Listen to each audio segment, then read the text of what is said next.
విశేషించి వాళ్ళ నేత్రాలలో ప్రసవిద్యులంగా కేడీలో లక్ష్మీ నారసింహాచార్య ఆ స్వామి యొక్క అనుభవంలో ఈ చక్రం యొక్క శక్తి. అదేవిధంగా రామావతారంలో శారగం అనేటటువంటిది ఇట్లా ఒక్కొక్క అవతార వైశిష్యంలో ఒక్కొక్క చోట ఈ సుదర్శన చక్రం యొక్క వైభవం చక్కగా అత్యంత పొందుపరచబడి దుష్ట సంహారం చేయడంలో మనమందు భాగస్వామ్యాన్ని సుదర్శన చక్రం చక్కగా నిర్వర్తిస్తూ ఉన్నటువంటి ఈ సుదర్శన చక్రానికి చక్కగా చక్ర స్నానం అనేటటువంటి పేరుతో పిలుస్తూ పాలు పెరుగు మొదలైనటువంటి ద్రవ్యములతో తిరుమంజన కైంకర్యాన్ని నిర్వర్తిస్తూ వైభవాన్ని మనం వీక్షిస్తూ ఉన్నాం. ఈరోజు చాలా విశేషమైనటువంటి రోజు. రథసప్తమి పర్వదినం. వివిధ వాహనములపై స్వామి వేంచేసి భక్తులకు దర్శనమిచ్చే తడవుగా స్వామి యొక్క దివ్యాయుధమైనటువంటి ప్రధానంగా చెప్పబడే ప్రథమ ఆయుధం సుదర్శన చక్రం.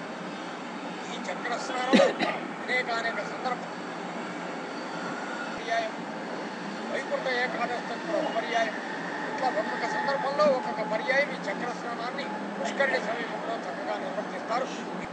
స్వామివారు అనేక వాహనములలో భక్తులకు దర్శనమిస్తున్నటువంటి సందర్భంలో ఈ చక్ర స్నానం కూడా ప్రత్యేకత సంతరించింది.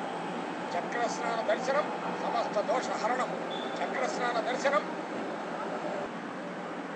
అందుకే అన్నమాచార్యుల వారు అనేక సంకీర్తనలో ఈ చక్రం యొక్క వైభవాన్ని, ఇదే సుదర్శన చక్రము దుష్ట సంహారం చేసేటటువంటి సందర్భంలో వారుని 99 తప్పు, 100వ తప్పు,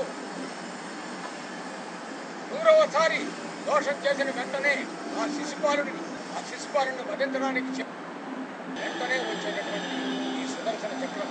అటువంటి ఈ సుదర్శన చక్రానికి చక్ర స్నానము అని మనం పిలుచుకుంటున్నాం. ఈ చక్ర స్నానము చాలా పవిత్రమైనదిగా చెప్పబడుతుంది. అందుకనే క్షీరముతో, పెరుగుతో, తేనెతో, నారికేళ జలముతో చక్కగా తిరుమంజన కైంకర్యాన్ని నిర్వర్తించి చందనముతో అలంకరించి తులసిమాలలతో నిర్వర్తిస్తున్నారు వైఖాన సాగమంత ప్రకారంగా అర్చక స్వామి.